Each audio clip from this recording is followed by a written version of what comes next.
नमस्कार। रात्रि के 8 बज चुके हैं। मैं संजीव चतुर्वेदी न्यूज बुलेटिन लेकर आपके सामने प्रस्तुत हूं। आज हम बात करेंगे विनेश फोगाट के डिस्क्वालीफाई हो जाने के कारण भारतीय राजनीतिक क्या क्या बोल रहे हैं इसके ऊपर।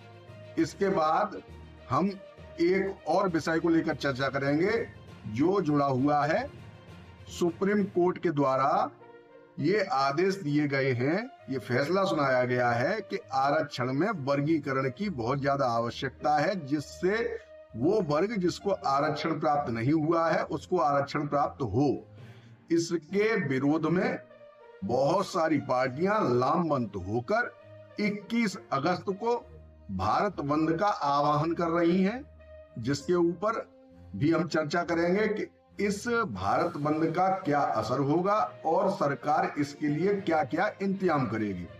लेकिन सबसे पहले बात करते हैं आज के दिन भर के समाचारों के ऊपर। 18 महीने के महंगाई भत्ते से जुड़े एरियर का पैसा नहीं देगी सरकार। केंद्रीय कर्मचारियों को डीए का एरियर न दिए जाने के फैसले पर भड़के अखिलेश। कहा, डीए का एरियर देने से मना करना एक तरह से सरकारी गारंटी से इनकार करना है। भारत का बड़ा फैसला, बांग्लादेश से उच्चायोग कॉन्सुलेट के गैर आवश्यक कर्मचारियों को वापस बुलाया। ढाका के लिए आज उड़ान भरेंगी एयर इंडिया, विस्तारा और इंडिगो। बांग्लादेश में फंसे लोगों की होगी वापसी। बांग्लादेश में हिंदुओं पर हमले हुए, घरों धार्मिक स्थलों में की गई आगजनी, खुद जमाते इस्लामी ने कबूला। मंदिर तोड़े जा रहे, निशाने पर हिंदू, एकजुट होकर लड़ना होगा। बांग्लादेश के हालात पर बोले सीएम योगी। यूपीएससी सिलेक्शन रद्द करने के खिलाफ दिल्ली हाई कोर्ट पहुंची पूजा खेड़कर, सुनवाई जारी। जो बांग्लादेश में हो रहा वह भारत में भी हो सकता है, सलमान खुर्शीद के बयान पर घमासान। लोकसभा में भी गूंजा विनेश फोगाट को अयोग्य करने का मुद्दा, खेल मंत्री ने दिया जवाब। मुख्तार अंसारी का शार्प शूटर पंकज यादव मुठभेड़ में ढेर, यूपीएसटीएफ को बड़ी सफलता। हमास के नए प्रमुख सिनवर को भी जल्द खत्म करेंगे, इस्राएल के विदेश मंत्री ने दी खुली चेतावनी। यूरोप तक पहुंचा बांग्लादेश में हिंदुओं के खिलाफ हिंसा का मुद्दा, नीदरलैंड के नेता बोले ये भयानक। श्रीलंका ने जीता टॉस, पहले किया बल्लेबाजी का फैसला, रियान पराग को मिला डेब्यू का मौका। प्रतिनिधिमंडल से मिले सीएम योगी, बोले पीड़िता व उसके परिवार की सुरक्षा हमारी प्राथमिकता। प्रयागराज में गंगा यमुना उफान पर, करेली के कई मोहल्ले जलमग्न, राहत और बचाव में जुटी फोर्स। 50 के बजाय 5 जांच में पता लगेगा रोग, एम्स तैयार कर रहा एआई आधारित एल्गोरिदम, इलाज में होगी सहूलियत। एमसीडी ने शुरू की वार्ड समितियों के चुनाव की तैयारी, सुप्रीम कोर्ट के आदेश के बाद एक्शन में नगर निगम। मंदाकिनी नदी का तीखा ढलान और तेज बहाव, केदारनाथ क्षेत्र में भू कटाव का बन रहा कारण। बिहार पुलिस एग्जाम, सिपाही भर्ती परीक्षा में आंसर सीट बेचने का खेल, 70,000 रुपया कीमत। यूपी के सीनियर आईएएस देवेश चतुर्वेदी को केंद्र में अहम जिम्मेदारी। डेल में बड़ी छंटनी का ऐलान, कई बड़े अधिकारी नपे, निकाले जाएंगे 12,000 से ज्यादा कर्मचारी। Amazon India head Manish Tiwari ने दिया इस्तीफा। टमाटर की महंगाई का असर, जुलाई में 11% महंगी हुई वेज थाली, नॉन वेज थाली भी 6% महंगी। शानदार तेजी के बाद भारतीय बाजार डाउन, दिन के हाई से सेंसेक्स 1100 और निफ्टी 300 अंक गिरकर हुआ बंद। डॉलर के मुकाबले रुपये में ऐतिहासिक गिरावट, 84 के तक जाने के आसार, और बढ़ेगी महंगाई। हर संभव सहायता की, पर्सनल स्टाफ भी नियुक्त किए गए। विनेश फोगाट मामले में संसद में बोले खेल मंत्री। ट्रंप के मर्डर की ईरानी पाकिस्तानी साजिश, सुलेमानी का बदला लेने के लिए दी थी $5000 की सुपारी। पुतिन को बड़ी कामयाबी, यूक्रेन की 420 किलोमीटर जमीन रूस की। श्रीलंका ने भारत को दूसरे वनडे मुकाबले में 32 रनों से हरा दिया है। पहले बल्लेबाजी करते हुए श्रीलंका ने 50 ओवरों में 240 रन बनाए।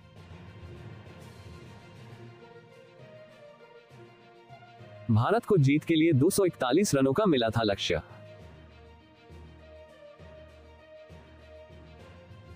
लक्ष्य का पीछा करने उतरी भारतीय टीम 208 रनों पर ऑल आउट। आपने आज के दिन भर के समाचार देखे। अब हम चलते हैं अपनी पहली रिपोर्ट, जिसमें हम कुछ आपको वीडियोस दिखाएंगे। उसके बाद हम विनेश फोगट के डिस्क्वालीफाई होने के ऊपर चर्चा करेंगे। जाने से पहले विनेश ने खुद आशंका जाहिर करी थी। उसने कहा था कि कहीं मेरे खिलाफ कोई कॉन्स्पिरेसी ना हो, मेरे खिलाफ साजिश ना हो। हमें भूलना नहीं चाहिए, ये वही विनेश है जिसने कि बहुत बड़े यौन शोषण के लिए भारतीय जनता पार्टी के नेता ब्रजभूषण शरण सिंह के खिलाफ आवाज उठाई थी। ये वही बहादुर विनेश है जो जंतर मंतर पे बैठी थी हमारी बेटियों को, हमारे रेसलर्स को न्याय दिलाने के लिए। और तब किस तरह से मोदी जी ने और मोदी जी की सरकार ने रेसलर्स को वहां से खदेड़ा था, उनको कोई सपोर्ट नहीं दिया था, ब्रजभूषण शरण सिंह को पार्टी से नहीं निकाला था। ये वही विनेश है। उसने आशंका जाहिर करी थी कि कहीं ऐसा ना हो कि मेरे कोच, उसके सारे जो कोच हैं, सारी जो सपोर्ट टीम है, वो सब ब्रजभूषण शरण सिंह के द्वारा सेलेक्ट किए हुए लोग हैं। विनेश ने खुद अपने शब्दों में कहा था कि कहीं ऐसा ना हो कि मेरे पानी में कोई कुछ मिला के मुझे पिला दे, कोई ऐसा पदार्थ मिला दे कि डोपिंग टेस्ट में मैं फेल हो जाऊं। तो इस सब की तहकीकात होनी चाहिए, पहली बात तो। और दूसरी बात, हमें इसको एक्सेप्ट नहीं करना चाहिए। जो हमारा पूरा कंटिजेंट वहां पे है, ओलंपिक एसोसिएशन के सामने हमें अपनी दरखास्त डालनी चाहिए, इसको चैलेंज करना चाहिए, हमें हार नहीं माननी चाहिए। ऐसे कैसे हो गया? अब ये तक बोल रहे हैं कि विनेश को सिल्वर मेडल भी नहीं मिलेगा। कहा तो पूरा देश सोच रहा था कि वो गोल्ड मेडल लेके आएगी। सिल्वर मेडल जो उसने जीता है, जो उसका हक है, अब बोल रहे हैं कि सिल्वर मेडल भी नहीं मिलेगा। तो हमारा जो कंटिजेंट वहां गया है, उसको इंटरनेशनल ओलंपिक एसोसिएशन के सामने बोलना चाहिए, इसकी इंक्वायरी होनी चाहिए कि किस तरह से एक छोटे से 100 ग्राम की वजह से हमारी बेटी के साथ ऐसा अन्याय हो रहा है। बिल्कुल बहुत अनफॉर्चुनेट है, क्योंकि विनेश बहुत पास थी गोल्ड के, और हमें लग रहा था कि गोल्ड जीतकर वो आएंगे भारत वापस। और पिछले कुछ दौर जो थे बहुत मुश्किल वाले थे उनके लिए भी, और जो हमने देखे हालात, जिन हालातों से वो गुजरी हैं, और उस तरीके से गुजरना और उसके बाद यहाँ तक पहुँचना, फाइनल नहीं खेल पाना, ये मुझे लगता है कि बहुत ही गुर्दा चाहिए ऐसी चीज़ को पचाने के लिए। और पर मेरे लिए वो विजेता है, वो जीत के अब बहुत करीब थी बट खेल नहीं पा रही है फाइनल। ये इट्स अनफॉर्चुनेट, पर मैं तो यही उम्मीद कर रहा था कि गोल्ड जिस दिन वो लेके आए उनको मिलने जाएं, और उम्मीद तो यही करते हैं कि जिस दिन आएंगे तो मुलाकात तो ज़रूर होगी। आई नो कि ये बड़ा एक अजीब सा वो है कि सिर्फ 100 ग्राम के लिए एक किसी एथलीट को खेलने नहीं दिया जाता है। और whereas on the other side अगर हम देखते हैं, बहुत सारी ऐसी चीज़ें इसी ओलंपिक में हमने देखी हैं कि महिलाओं के मैच में अगर ट्रांसजेंडर की बात करें तो वो मुद्दा कितना उठा था कि जब वो आपने अलाउ किया है, तो शायद कहीं ना कहीं 100 ग्राम मुझे लगता है कि अगर खेलने का मौका मिल जाता तो विनेश के लिए ये बेस्ट चांस होता गोल्ड जीतने का।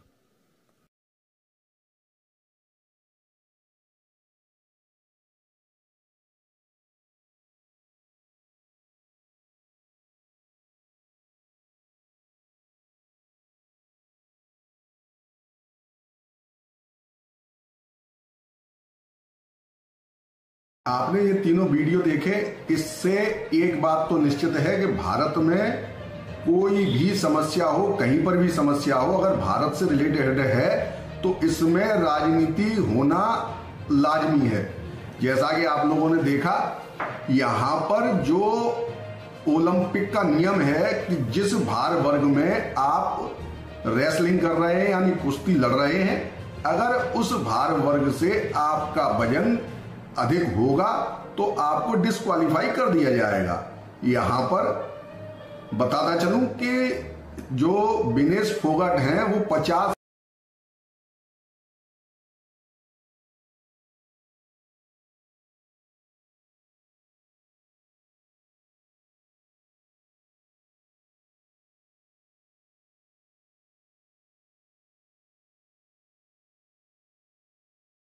आपने ये तीनों वीडियो देखे, इससे एक बात तो निश्चित है कि भारत में कोई भी समस्या हो, कहीं पर भी समस्या हो, अगर भारत से रिलेटेड है तो इसमें राजनीति होना लाजमी है।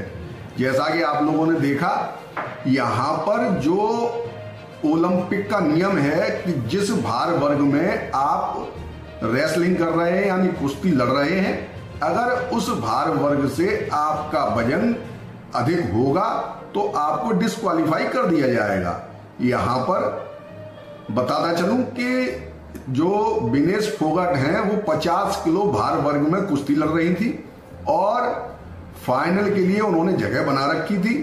अगर वो फाइनल में लड़ती तो उनका एक पदक तो पक्का था, अगर वो जीत जाती तो उनको स्वर्ण मिलता, अगर वो हार जाती तो रजत पदक उनका पक्का था। लेकिन पेरिस ओलंपिक में उनका भार नापा गया, तोला गया, तो उनका जो भार था वो 300 ग्राम अधिक निकला है। 50 किलो 300 ग्राम उनका भार था, जिसकी वजह से उनको डिस्क्वालीफाई कर दिया गया। अब इसमें जो भारत है उसने कहां पर क्या राजनीति करी, ये समझ के परे है। अगर आप लोगों की समझ में आ रहा हो तो बहुत बढ़िया है, लेकिन जैसा कि ये लोग आरोप लगा रहे हैं कि इसमें भी एक राजनीति है। ब्रजभूषण शरण ये थी हमारी पहली रिपोर्ट, काम चलते हैं तो ऐसा मुझे नहीं लगता। लेकिन फिर भी अगर यहाँ पर कुछ जो दलितों की मसीहा नेता हैं उन पार्टियों ने सबने मिलकर प्रत्यारोप लगा रहे हैं बंद का, तो ये निश्चित हो सकता है कि इसमें कहीं ना कहीं कुछ न कुछ शक की गुंजाइश हो। तो क्या क्या परिणाम हो सकते हैं, अगर और जांच होगी, निष्पक्ष जांच होगी, क्या क्या कदम उठाएगी, इसके ऊपर हम निकल के आएंगे, पता चलेगा कि कहां पर क्या दिक्कत रही जिसकी वजह से आज ये सारा प्रकरण हुआ। इस विषय पर ही बात करने आते हैं कि समाचारों को जो पार्टियां आरक्षण से नाखुश हैं, जो अभी फिलहाल में सुप्रीम कोर्ट के द्वारा आरक्षण में वर्गीकरण के लिए जो फैसला आया है उससे नाखुश दिखाई दे रही है। उन्होंने समस्त पार्टियों ने मिलकर दलितों को इसके लिए बोला है कि 21 अगस्त 2024 को भारत बंद किया जाएगा। इस भारत बंद का व्यापक असर हो, इसके लिए सारी पार्टियां लामबंद होती दिखाई दे रही हैं।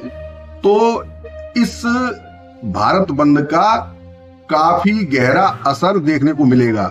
जहां तक सरकार की बात करें तो सरकार बहुत सी जगह पर मुस्तैदी रखेगी, कोई भी अराजक तत्व इसमें दंगा फैलाने की कोशिश न करे। ये जो भारत बंद का आह्वान है ये शांतिपूर्ण ढंग से हो। जो सुप्रीम कोर्ट है उसने ये आदेश दिए हैं, उसने अपना फैसला सुनाया है कि आरक्षण में कुछ ऐसे वर्ग हैं जो लगातार आरक्षण का लाभ लेके एक स्टेटस पा चुके हैं, यानी क्रीमी लेयर को अब आरक्षण के लाभ की आवश्यकता नहीं है। और जीतन राम मांझी जो खुद भी एक दलित पार्टी का प्रतिनिधित्व करते हैं, उन्होंने भी इससे खुशी जताई है। उनका कहना है कि एक ही वर्ग आरक्षण का लाभ क्यों लेता रहे, सबको मिलना चाहिए, बराबर तौर पर मिलना चाहिए। लेकिन मायावती की पार्टी बसपा और चिराग पासवान इस पर खुल के मुखर होते दिखाई दिए। उन्होंने इसकी खुल के खिलाफत की। साथ में चंद्रशेखर आजाद के भी बयान कुछ ऐसे थे कि वो भी इस पूरे प्रकरण में सुप्रीम कोर्ट के नतीजे से नाखुश दिखाई दिए। तो जो भी कार्य है, जो आप ये जो तस्वीर देख रहे हैं ये पुरानी है। पिछली बार भी सुप्रीम कोर्ट ने ऐसा ही कुछ आदेश दिया था जिस पर जन आंदोलन किया था। सारे दलित मिलकर रोडों पर आ गए थे, जगह जगह जाम लगाया था। तो कुल मिला के ये व्यवस्थाएं हैं जिनको सरकार करने की कोशिश करेगी। किसी भी प्रकार इसमें शांति बनी रहे, दंगे ना हो इसका सरकार का भरपूर प्रयास रहेगा। आइए चलते हैं हम मुख्य समाचारों की ओर। ये आज के समाचार थे, आज का बुलेटिन था। कल रात्रि 8 बजे फिर आपसे मुलाकात होगी। तब तक के लिए नमस्कार।